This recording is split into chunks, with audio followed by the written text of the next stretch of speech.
Pemirsa, Kapolri Jenderal Polisi Tito Karnavian menghadiri kegiatan tablik akbar yang diselenggarakan Majelis Taklim Habib Kuitang di Masjid Jamil Al-Riyad. Informasi selengkapnya kita akan bergabung dengan Nurulita dan juru kamera Eka Pamungkas.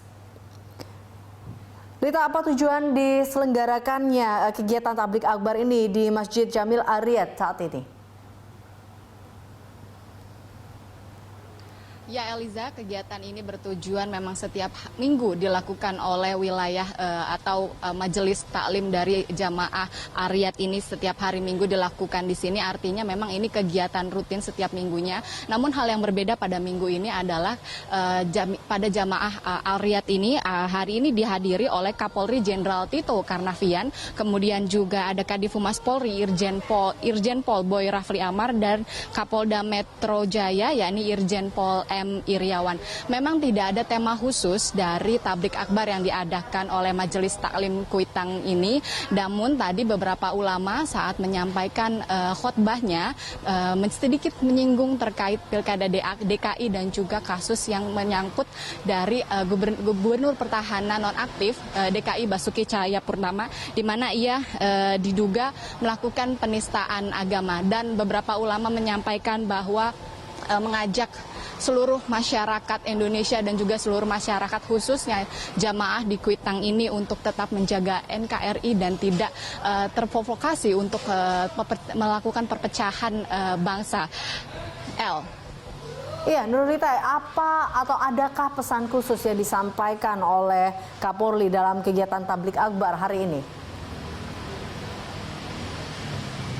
Ya, tadi selain ulama yang juga memberikan khotbah, tadi juga Kapolri Jenderal Pol Tito Karnavian juga menyampaikan beberapa hal terkait dengan kisruh atau kasus yang sedang dihadapi oleh bangsa Indonesia, yakni terkait dengan dugaan penistaan agama. Ada beberapa yang dia sampaikan dari awal khotbahnya atau sambutannya sampai akhir. Dia sebenarnya datang ke sini tidak khusus untuk membicarakan masalah Ahok, namun ini memang kunjungan ia bukan pertama kali, dan ini merupakan sudah pernah ia lakukan lagi dalam saat ia setelah lulus Akpol. Ia sudah pernah menjabat Letnan 2 dan ia datang berkunjung ke sini dan selalu setiap minggu menghadiri majelis taklim di sini. Dan pada saat ia menjadi Kapolda, ia juga pernah datang ke sini. Sebenarnya memang tidak ada yang khusus karena minggu ini kebetulan saja banyak kasus terkait dengan dugaan penistaan agama. Jadi di sini juga ia sedikit menyampaikan beberapa hal mengenai tentang perbedaan etnis dan agama, dan ia menilai bahwa kita semua bersaudara apapun perbedaannya. Ia mengingatkan agar kita tetap bersaudara dan tetap rukun untuk berbangsa dan bernegara di Indonesia. Kemudian ia juga meminta bahwa permasalahan Ahok ini tidak disangkut pautkan dari sisi agamanya saja, tapi ia menginginkan masyarakat mendudukkan kasus ini lebih kepada masalah hukum, karena menurut ia mayoritas dari memang Indonesia penduduknya banyak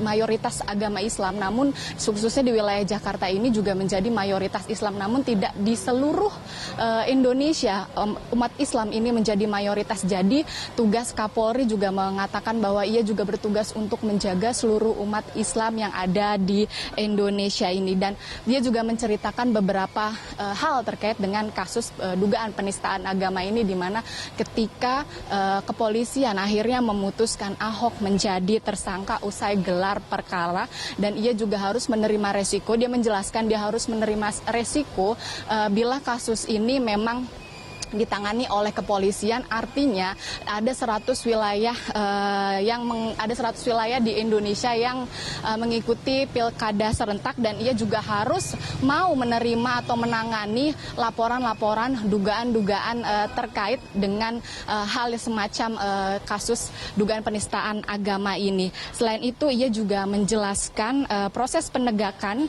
dari mulai pemanggilan saksi sampai gelar perkara, dan soal tuntutan di mana nanti ada demo tanggal 2 Desember atau tanggal 25 November nanti, akan kekhawatiran masyarakat seperti Ahok diminta ditahan ataupun nanti ada kekhawatiran untuk kabur kemudian menghilangkan barang bukti. Ia meminta bahwa masyarakat tenang karena seluruh prosesnya sudah dilakukan, jadi meminta untuk masyarakat tetap tenang.